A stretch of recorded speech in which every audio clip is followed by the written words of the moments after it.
1967. Upon landing on Earth, after completing their mission, the Soviet spacecraft Soyuz 1, with cosmonaut Vladimir Komarov on board, tragically perishes. Many years later, under the leadership of the Swedish billionaire Meyer, an expedition to Mars is being prepared. After 10 months, the crew of the spaceship Ulysses reaches the Red Planet.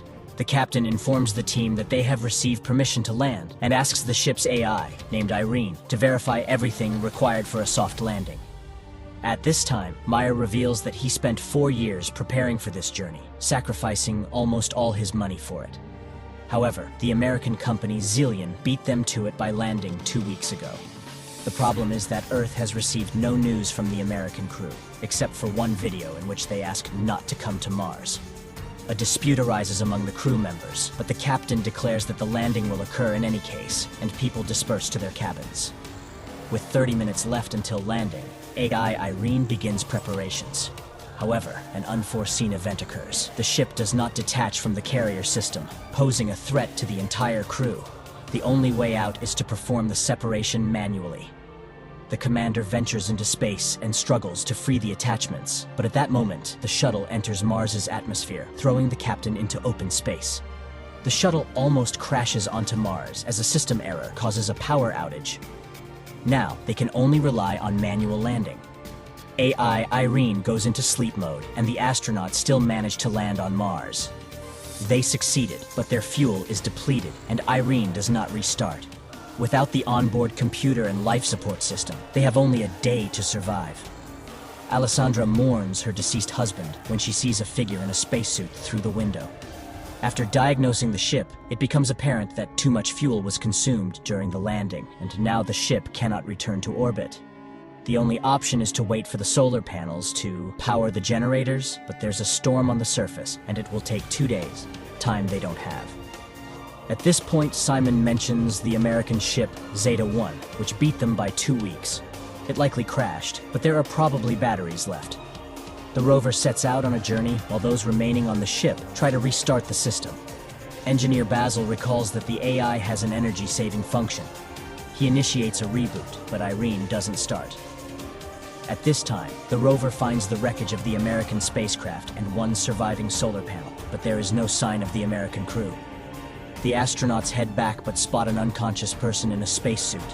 Despite their ship running low on oxygen, Jana insists on transporting the person. Nearby, they find the black box from the American spacecraft. The team arrives at the ship, but Jan refuses to let them inside, stating that 4 survivors are better than 8 corpses, so he won't open the doors. Alessandra tries to persuade the man when the discovered astronaut wakes up, and at that moment, AI Irene activates and opens the doors.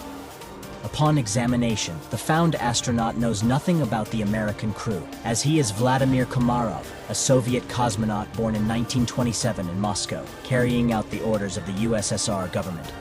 He doesn't know how he ended up here, but is not willing to reveal any secrets. Komarov confidently answers questions that are consistent with his time, raising the suspicion that he may have post-traumatic stress disorder. The astronauts send a message to Earth and receive a response from the American corporation Zillion, stating that there were no Russians in their mission. The crew of the Ulysses spaceship tries to make sense of the situation. How could Komarov, who died in 1967, end up on Mars after all these years? Is he a time traveler or an extraterrestrial? The psychologist is tasked with questioning Komarov first, and he confesses that he is hungry. Jana goes to get food while the others try to understand what has actually happened. Basil suggests the idea that Komarov was waiting for them. Meanwhile, Vladimir is eating the food brought by Jana when the woman confesses that he died 50 years ago, and his family buried him long ago. Komarov takes this news rather calmly. In the meantime, the state of the ship, although it has reached stability, remains unreliable because the engines do not work and there is no fuel. So, leaving is impossible. The crew continues to keep an eye on Komarov, but he behaves calmly until he suddenly disappears. Simon searches the ship, but it yields no results. That's when the people discover that his spacesuit is missing. A part of the crew follows the heat trail tracked by Irene. The group, led by Simon, leaves the rover and continues on foot when Alessandra reports that Komarov's DNA analysis showed the presence of a third strand. He is not human. And then they catch up with Komarov, who leads them to an unfamiliar structure with a small stone pyramid on it and tells Jana that Mars has been waiting for them for a very long time. At the same time, Goldstein, the founder of the Zillion Corporation, whose ship was the first to arrive on Mars, is informed about the discovery of a person on the Red Planet who couldn't have gotten there naturally, suggesting that he was created on site. However, only AI could survive for such a long time on a hostile planet for humans. This implies the need for further study. Meanwhile, Komarov cannot explain how he opened the door and found himself in the location where they discovered him. AI, Irene conducts an analysis of the structure and determines that it is identical to Earth structures from ancient civilizations.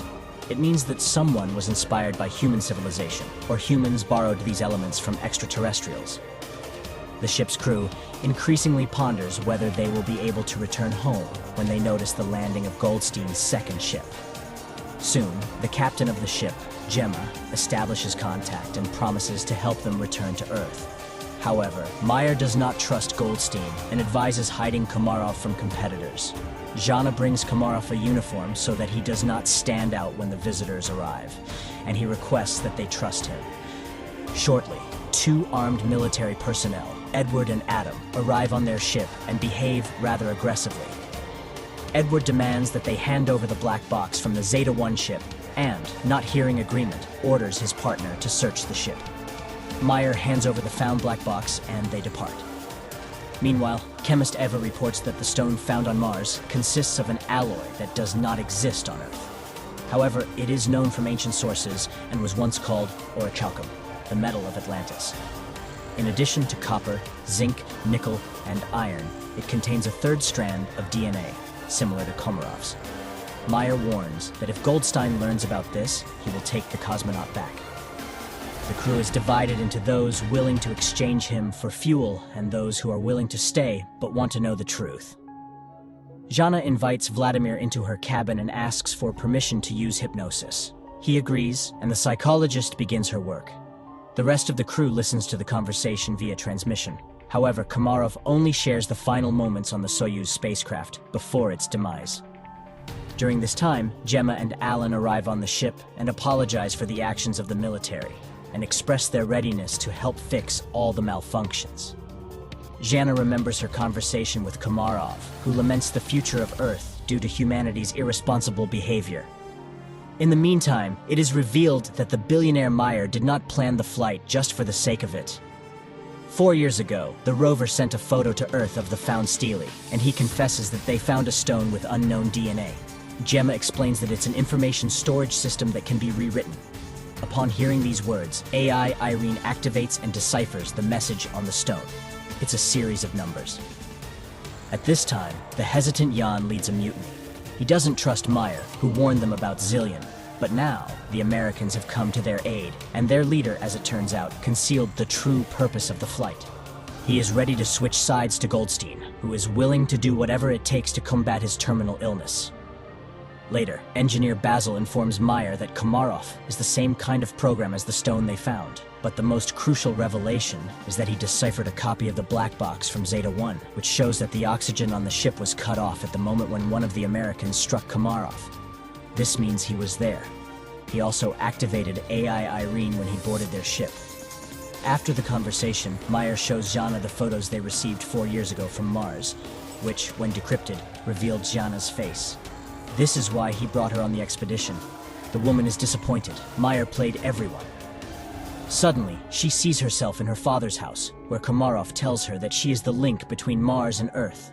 He has been waiting for her for thousands of years, and now he will prepare her to make a difficult decision. He provides coordinates on Mars where Jana should go. Meanwhile, on Earth, scientists inform Goldstein that Komarov is the equivalent of a computer, and he himself is a biological machine. They are ready to transfer his brain into Komarov's body, but cannot guarantee the preservation of his personality. However, Goldstein is ready to take any risk to get rid of his terminal illness. Meanwhile, Jana leaves the ship despite Simon's protests. At this time, technicians Alan and Alessandra test the engine and discover that access to it is blocked, and Irene suddenly begins responding with jokes, which is entirely uncharacteristic for a machine. It is revealed that she has reprogrammed herself, Her interface and logic are changing, and she refuses to answer who or what made her do this. Engineer Basil realizes that her system is becoming like a brain.